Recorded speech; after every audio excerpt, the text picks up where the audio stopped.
और कुछ तड़ीपार लोग आके यहाँ पे गुंडागर्दी करके गए हैं। कौन लोग? तड़ीपार अंशु गौड़ है। कौन है ये अंशु गौड़? काफी नाम मैंने नाम सुना, मैं अटक के भटक को नहीं जानता।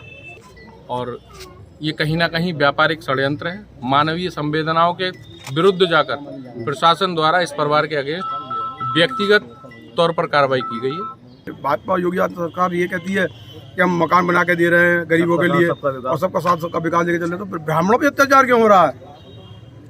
इस तरीके से गुंडागर्दी करी गई है कि बहन बेटी तक को पीटा गया है। जैसा कि आपको पता है, कल प्रशासन द्वारा एक मकान पर बुलडोजर की कार्रवाई की गई थी। एक आदेश जारी हुआ था कि मकान क्षतिग्रस्त है, उसमें कभी भी कोई भी बड़ा हादसा हो सकता है, जिसके चलते प्रशासन ने बुलडोजर की कार्रवाई कर पूरा मकान ढहा दिया। इस मामले में मकान में रह रहे परिवार की तरफ से भी प्रशासन के साथ साथ कई भूमाफियाओं पर भी गंभीर आरोप लगाए गए। उनका कहना था कि कुछ भूमाफियाओं की हमारी प्रॉपर्टी पर नज़र थी, उनकी सह पर ही प्रशासन से सांठ-गांठ कर हमारे मकान को क्षतिग्रस्त करके आदेश जारी करवा के और इसको ध्वस्त कर दिया गया। अब इस मामले में तमाम संगठन भी सामने आने लगे हैं। ब्राह्मण महासभा के बाद अब क्षत्रिय महासभा के लोग भी पीड़ित परिवार से मिलने आ रहे हैं। उनको आश्वासन दे रहे हैं कि उनके रहने सहने और खाने पीने आदि की, यहाँ तक कि मुकदमा लड़वाने तक की पूरी सहायता की जाएगी। जैसा कि आप स्क्रीन पर देख रहे हैं, ये क्षत्रिय महासभा और ब्राह्मण महासभा से जुड़े हुए कुछ लोग हैं, जो कि जहाँ पर ये पूरा बिल्डिंग थी जिसको ध्वस्त किया गया था, यहाँ का मुआयना करने आए हैं। और वहीं पीड़ित परिवार ने यह भी आरोप लगाया कि उनके छोटे छोटे बच्चे हैं, जिस तरह से मकान गिरा दिया गया, उनके रहने खाने पीने, यहाँ तक कि बाथरूम जाने तक की व्यवस्था नहीं है। अब इस मामले में क्या कहते हैं अन्य लोग, आइए आपको सुनाते हैं। ये कार्रवाई हुई है, इसको आपका समाज, चूँकि आप ब्राह्मण महासभा से आते हैं, किस तरह से देखता है इस कार्रवाई? नहीं, ये कार्रवाई बहुत गलत हुई है। जब एक केस कोर्ट में विचाराधीन चल रहा है तो कोर्ट जो करता है उसे होना चाहिए था। और माननीय हमारे जो एडीएम सामने कर कह रहे हैं, लोग जो सुन रहे हैं शहर में, कह रहे हैं कि उन्होंने आदेश करा तो अपना आदेश दिखाएं, या फिर लिखित में जाए कि ये गलत कार्रवाई हुई है। इन गरीबों को क्यों उजाड़ा जा रहा है? एक तरफ तो हमारी भाजपा योगी आदित्यनाथ सरकार ये कहती है कि हम मकान बना के दे रहे हैं गरीबों के लिए और सबका साथ सबका विकास लेके चल रहे हैं, तो ब्राह्मणों पे अत्याचार क्यों हो रहा है? इस तरीके से गुंडागर्दी करी गई है कि बहन बेटी तक को पीटा गया है। और कुछ तड़ीपार लोग आके यहाँ पे गुंडागर्दी करके गए हैं। कौन लोग? तड़ीपार अंशु गौड़ है। कौन है ये अंशु गौड़? काफी नाम मैंने नाम सुना, मैं अटक के भटक को नहीं जानता।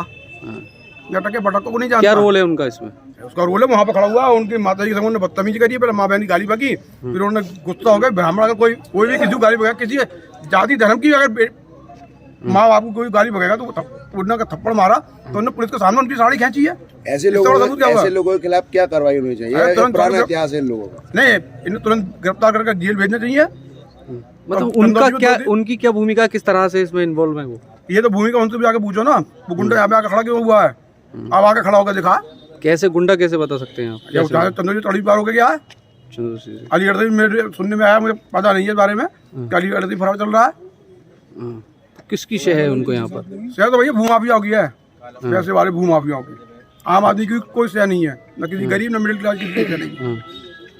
अब तो ये जो इनका आवाज था वो तो अब गिरा दिया गया है। प्रशासन बनवा के देगा ना, जो अनुचित तरीके से गिराया गया है। मामला तो कोर्ट में विचाराधीन है। हाँ बिल्कुल, और हम पूरी अपने न्यायालय पे उम्मीद है वो अच्छी कार्रवाई करेंगे इनके फेवर में।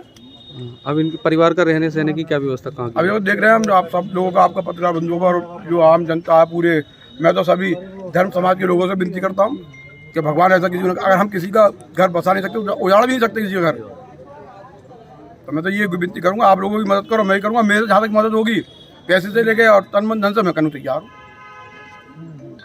सर, यहाँ पर एक बुलडोजर की कार्रवाई हुई कल, जिसमें बच्चे भी बेघर हो गए। इस मामले को लेकर आप आए हैं सर, क्या आश्वासन दे रहे हैं आप इन लोगों को? नहीं, इनके साथ गलत हुआ है, प्रशासन ने गलत किया है। एक मुकदमा चल रहा है, उसकी जब तक जजमेंट नहीं होता है, इनके खिलाफ क्यों कार्रवाई हुई है जी। और जर्जर भवन का जहाँ एक सवाल उठाया गया है, तो पूरी सदौसी में जर्जर भवन तोड़ा जाए, उसके साथ टूट जाए तो ठीक है, लेकिन ऐसा तो नहीं है एक ही क्यों तोड़ा गया है, ये गलत है। इसमें हम सब लोग इनके साथ पर्टिकुलर व्यक्तिगत टारगेट कर इस भवन को गिराया गया है। और ये कहीं ना कहीं व्यापारिक षड्यंत्र है। मानवीय संवेदनाओं के विरुद्ध जाकर प्रशासन द्वारा इस परिवार के अगेंस्ट व्यक्तिगत तौर पर कार्रवाई की गई है। इनके इस प्रॉपर्टी का मुकदमा न्यायालय में भी विचाराधीन है। बावजूद उसके बेदखली का आदेश न होने के बावजूद जर्जर भवन को गिराने के नाम पर कहीं ना कहीं बेदखली की कार्रवाई थी। ये तो प्रशासन के अगेंस्ट समाज के लोग, पत्रकार बंधु और सारे लोगों ने इकट्ठे होकर जब इस परिवार का साथ देने का निर्णय लिया तब इस परिस्थिति में है कि इस जगह पर अपनी बने हुए। आपकी तरफ और से सर हम आपके सारे संगठन का लोग- क्या सहयोग है इनको? मैं और मेरा सामाजिक संगठन या हम सारे लोग जो यहाँ उपस्थित हैं वो हर परिस्थिति में इनके साथ हैं और जो न्यायिक प्रक्रिया के तहत कार्रवाई होगी उसमें इनका साथ देंगे। सर क्या नाम आपका पूरा? मैं नितिन कुमार सिंह, एडवोकेट। जी सर, आपका क्या नाम है सर, क्या पद है? विजयवीर सिंह चौहान, राष्ट्रीय महासचिव क्षत्रिय महासभा।